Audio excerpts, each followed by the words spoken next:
From the College by the Lake, Coeur d'Alene, Idaho. Local, regional, national, and international guests discussing the issues and topics affecting the way you live are on Forum, the North Idaho College Public Forum, with your host and moderator, political scientist, Tony Stewart. Welcome back to our continuing series entitled Empowering Women, Achieving Human Rights in the 21st Century. For you viewers who've been watching in past weeks, you know that we've had a really major international conference here at North Idaho College in which we've been discussing this topic in the context of a 10-year series of conferences around the world dealing with human rights. And as I indicated in past weeks, this particular conference is emphasizing a very, very important issue, and that is empowering women. On today's program, we're very fortunate to have two statewide elected officials, one from Idaho and one from Wyoming. These two women have been very successful in politics and are leaders in their state.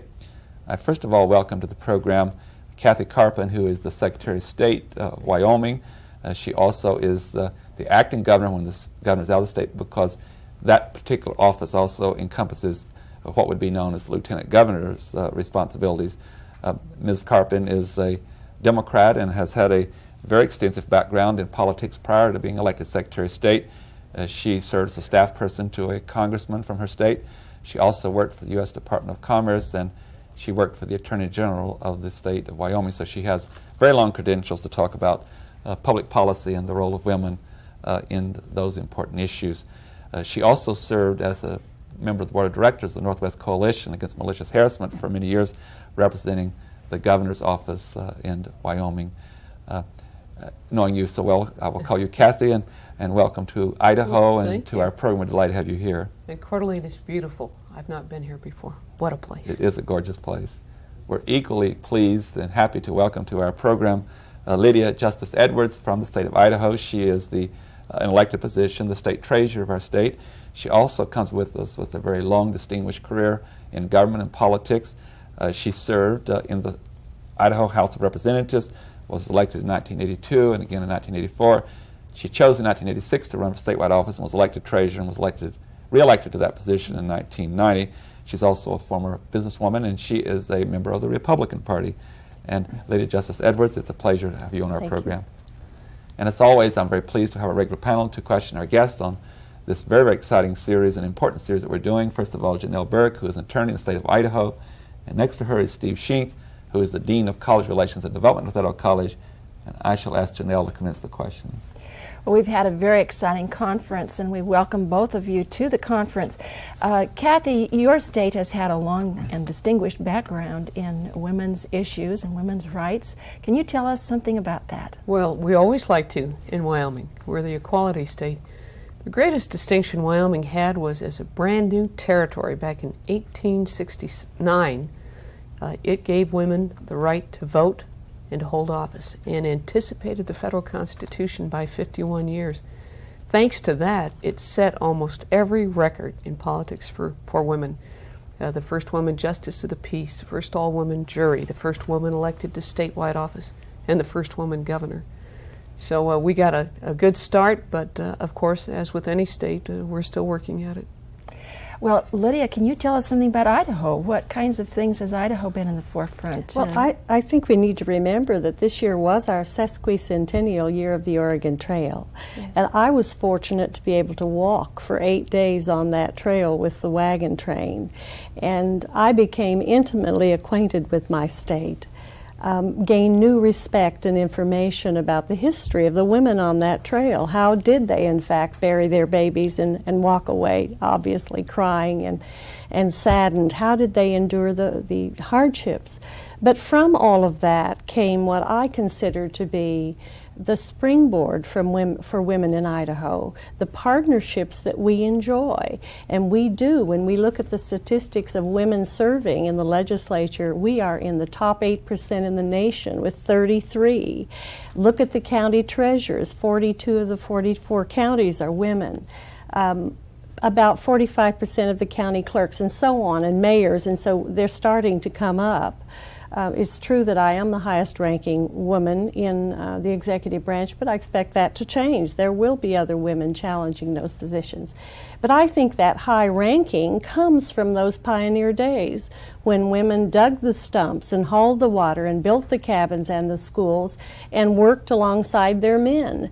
And that history is so close to the surface. Only 150 years ago it began and is still going on. And so I think we women enjoy that stature here in this state and are less discriminated against historically than, say, the women in the state of my birth, which is Kentucky, where I would have a great deal more difficulty achieving the position which I hold. So Idaho can be very proud of that. And we've just had another milestone. Can you share that with our viewing audience, which includes a larger area than just Idaho, but it includes our Washington and our Canadian friends in Montana. But what is another milestone that Idaho's recently had with regard to the U.S. Attorney's Office? Yes, Betty Richardson, our first woman to that position, was sworn in last week, and I was very proud to be there. And I think those successes embolden other women to ask for the positions and say, it's all right. Not only can I do the work, but I deserve to be there. So you bet. I'm really proud of her. Steve Sheen. You started a line of question and comment that I'd like to pursue a little bit. You two are both examples of very successful people in your field, and although we hate to say it, particularly successful as women. What advice do you have? You talked about emboldening other women. What advice do you have to people who aspire to what you've already accomplished?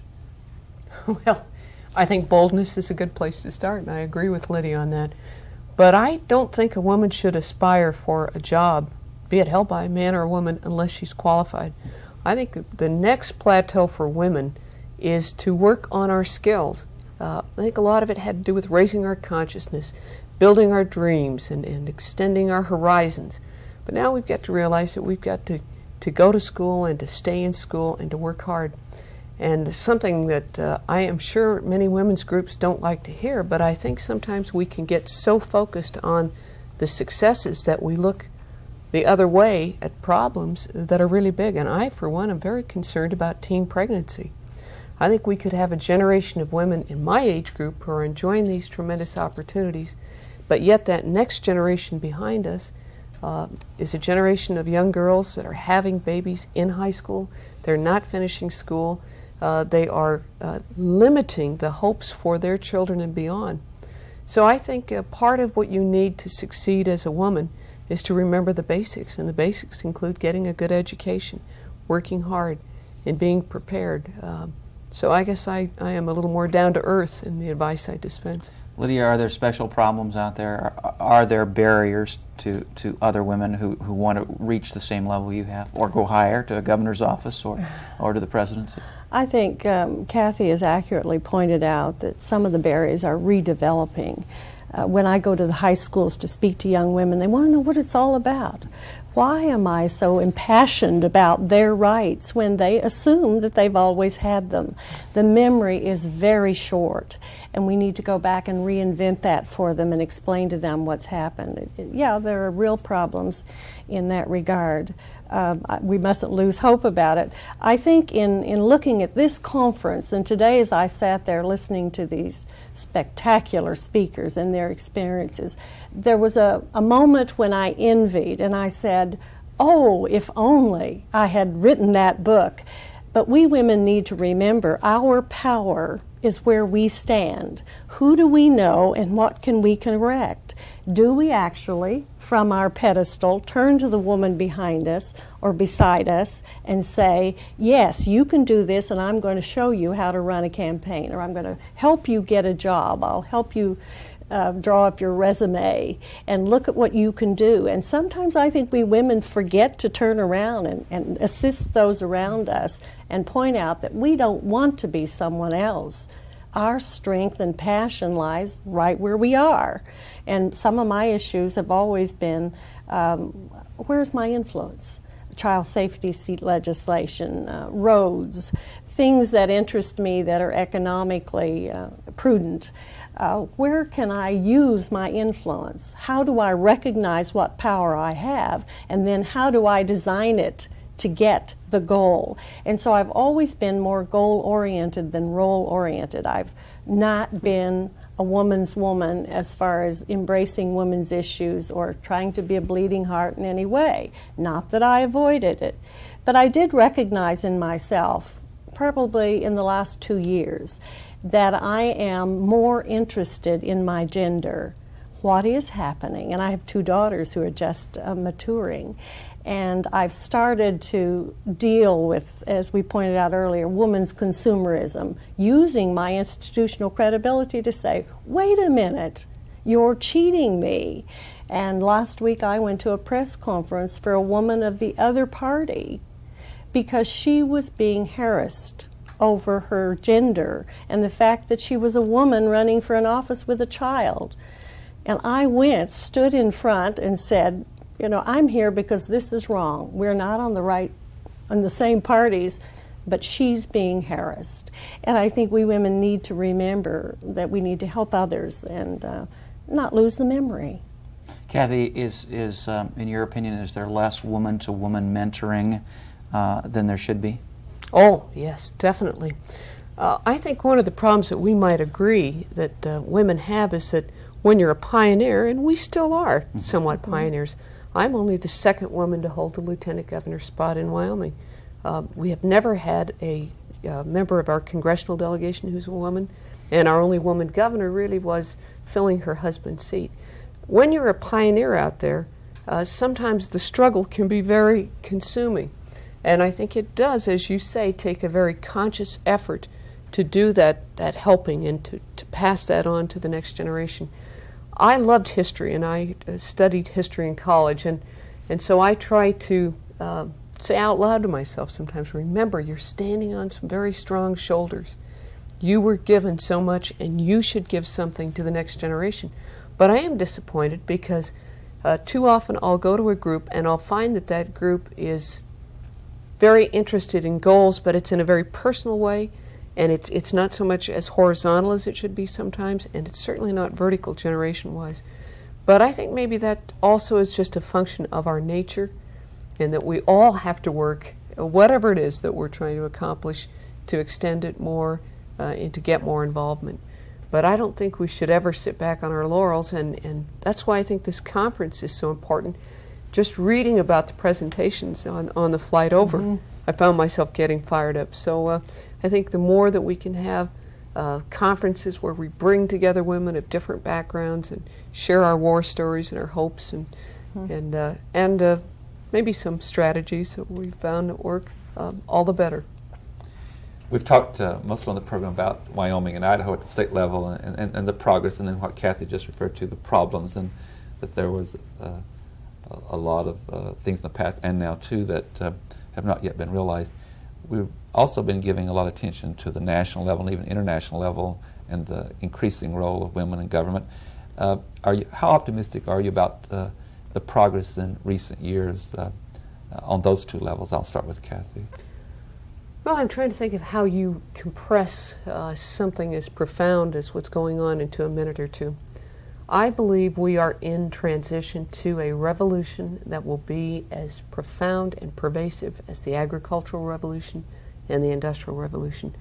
And I believe as we move from an economy that's been highly centralized and standardized to one that's decentralized, power will be redistributed in every institution, in every relationship, within nations and among nations. And so I think that there will, by historical force, be power there for women. But it is not an absolute certainty whether that power will be used constructively. I'm equally concerned what's going to happen to the family in this new age. We can see some of that creaking of transition now, and we don't like what we're seeing.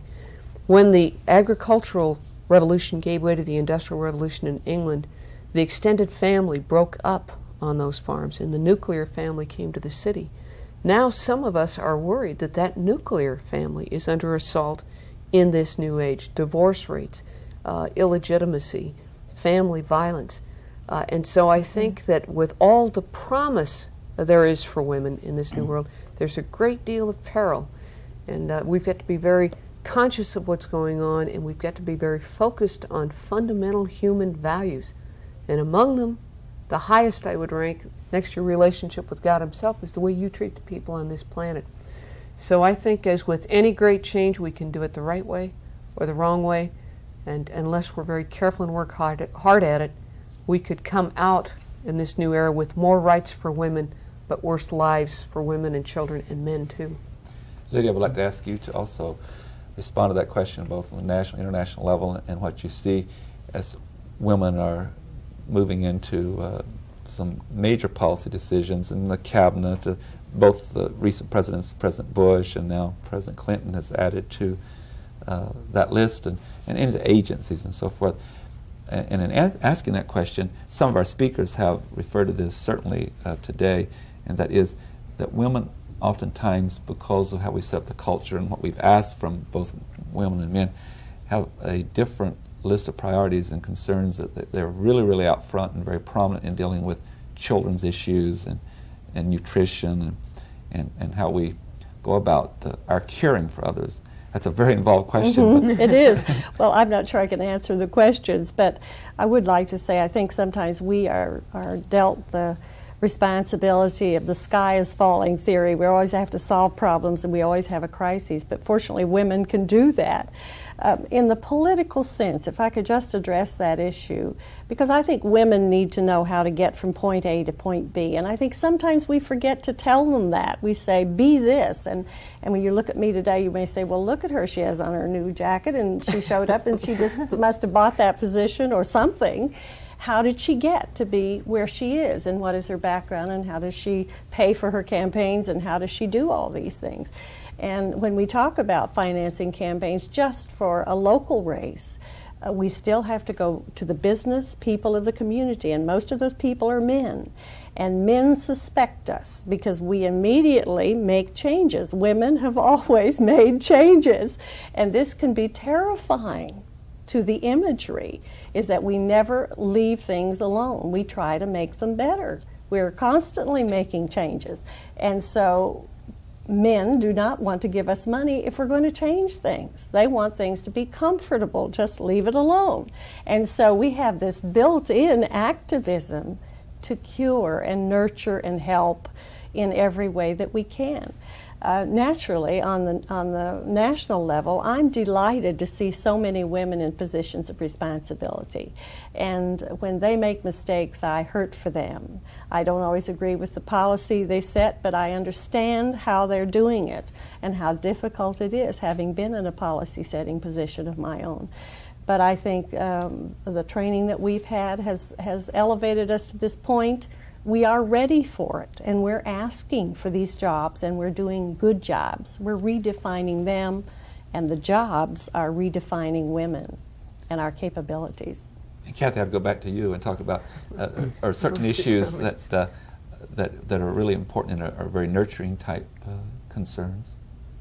That I'm concerned about? Yeah, and women in general, is it? You know, I agree with everything Lydia said, but you know, I guess maybe I'm going against the grain. One of the things I think is a badge of our progress in politics is that I actually have not carved out, believe it or not, after all what I've said earlier, daycare or women's rights of any kind. I focused on generating better opportunities for small business, reinventing reforms, securities rules being revamped for small businesses, taking a real interest in our state lands and access for hunters and fishers. I think that there are waves of women as we go into politics, and I think that first wave necessarily we were expected to. We had the natural interest, but we were expected to tend to those domestic issues. But I think the real badge of our progress is that women are feeling free to get out on non-traditional issues. And I think to pick one example out of the constellation of stars in the Clinton administration would be Janet Reno. I don't think even 10 years ago anyone would have suspected that the toughest customer at the Waco problem would be a woman attorney general. So I think we always will have a natural interest there. We'll always want to be supportive, but we're really arriving is when we say to the men, you should be as concerned about this as I am, and you should be right in here helping me, and you should let me feel free to get into non-traditional areas. And maybe that's what some of your previous speakers have talked about when they said we've got to move into more creative partnerships that might just revive some of those good frontier values that Idaho and Wyoming share. Right. Thank you, Janelle Bird. I want to continue with that partnership talk and say, why is it a good idea for women and men to cooperate in government? Kathy, how do you find that they can be particularly complementary? And a two-part to that question, the second part being, what about the back room, the behind-the-scenes politics, and how can we begin to mold those into more of a partnership as well? I had a professor at the University of Wyoming give me the simplest statement for women's rights I ever heard. Marshall Jones said, it all boils down to this: the problems of this world are too big to leave out half the human race. That's why it's important that women have full power, and that's what I'm going to be telling the conference members. But I think your question of how do we work together and how do we get through the smoke-filled room, one of the reasons I ran for politics, to be honest with you, is I always knew there was a smoke-filled room, and I wanted to get back there and open those doors and open those windows. Maybe it was my journalism background. But I think the greatest force to open up politics in this country is the television set. And what is happening in terms of cable television and the proliferation of opportunities. C-SPAN, I think, is banging at the door. I think Larry King Live in this last presidential campaign shows that people want information. They want it directly. They don't want people interpreting it for them. And so I think that there are, again, what I alluded to earlier, historical forces that are washing over the news media and politics, our parties, and they're opening it up. They're giving more people a say. And I think it bodes well for those who think it's important that all human beings have some power in society that they can exercise in a meaningful way. Well, the two of you have complemented each other so well, so I'm going to give Lydia a chance to talk to that subject as well, because you've done a great job of complementing each other with your comments. Well, again, I cite the history of our state, the grandest of all, of men and women working together. I think we need to point out that business women in Idaho, when you look at the small businesses that have been generated, 70% of all small businesses in our state are started by women. And many of them, there's no ribbon cutting or any great announcement, but they are doing it, and they're outperforming their counterparts nationally by a whole percentage point.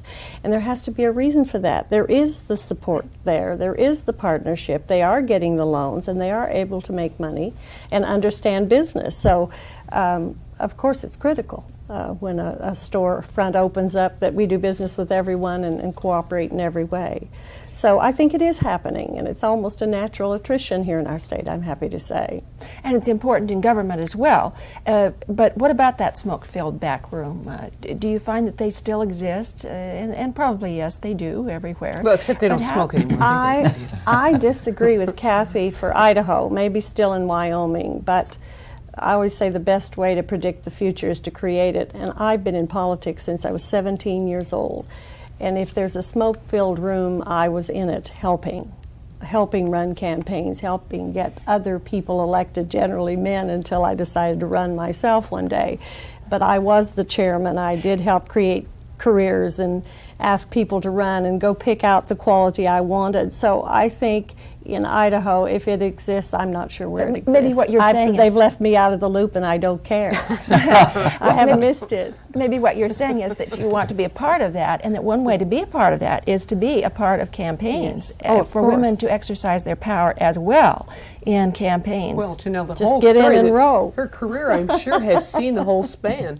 I'll bet when you started out, you're expected to bake cookies and to cook the food for the rallies and do that. And now women have progressed on to raising the money and now running themselves. So I'm sure the same is true of you. True. We've seen a whole progression of women's involvement from the most menial tasks of being the handmaidens of the candidates to actually getting out front and running. So we have come a long way. It's true, but I cut my teeth at home. My parents were activists. They were farmers, actually, tobacco farmers in Kentucky. But there was this agitation always. Father was a Democrat, mother a Republican, and on election day, Mother would watch, and if he went out to vote, she'd go and cancel his vote. And there was always this two sets of candidates that came to call on them, and Dad was always negotiating, and this is Southern politics. He always wanted a road built, and he would trade his vote for something. There was no doubt about it that he did some wheeling and dealing. But Mother was above that, and she just would cancel his vote. But I understood that, and that's how I came up through the ranks. I understood how important it was, and it must be. Otherwise, why did they pay so much attention to these votes? So I came from that kind of background, and I've never stopped being excited. I always think people in politics will never be dinosaurs. They're going to be on the cutting edge of progressive, and that suits me, and that's where I am. And it's important for women to exercise their votes, too, as well. Very important. Both my daughters are activists. They understand. They both vote. They participate. And so, again, that sphere of influence ought to start with family and inspiring them to be better than and start from a different starting level that I had to start from. And yes, I want to make sure that we talk with the young people and keep them enlivened and excited about what we've done and carry it on, pass it on. You know what, and I grew up the same way. Why else do we get in these jobs unless our parents were so gung-ho? But yes. To give you an idea of what empowerment means and education being key, since we're on a campus here, my grandparents were all immigrants, and I think that's one reason I'm such a patriotic American, love politics. But she was illiterate. She never went to school a day in her life. And here I am, just her granddaughter. I'm just the second generation in this country with 3 college degrees and a chance to have the second best job in government in the state of Wyoming because of the system we have, because we trusted girls to give them an education. So I agree with you, Lydia, that it's an exciting profession to get into, and you're on the cutting edge sometimes even when that axe comes down if you haven't shaped the future quite the right way. But it's a tremendous area for women to be in, and it's the best time in history for women. If you look at the United States Senate, you might say we probably have more women in there now than we ever had all added up together before. And we have more women running around the country for higher offices. So your daughters probably have far better prospects than my grandmother could have imagined in her wildest dreams. We're just finding out almost it does out of come time, down to a matter of money and running campaigns, and that still is a problem. But your example of the U.S. Senate is really impacting that so-called club. It's supposed to be the most exclusive club in the world, but it is changing, and the Yes, impact it is there. I have the signal that we're out of time. On behalf of the panel and the staff, I would like to thank Lydia Justus Edwards, the State Treasurer of Idaho, a Republican, and Kathy Carpenter, the Secretary of State and Lieutenant Governor of Wyoming, a Democrat. You've really complemented one another. And Bipartisan. it's been a bipartisan presentation. Ladies and gentlemen, I would like to invite you to be with us again next week when we will continue this really exciting series entitled Empowering Women, Achieving Human Rights in the 21st Century. Until then, please have a good week. I am Tony Stewart.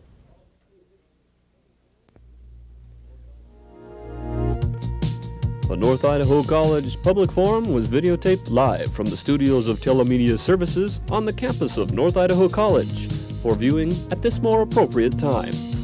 We invite you to join us again next week for another all-new edition of the North Idaho College Public Forum on this public television station.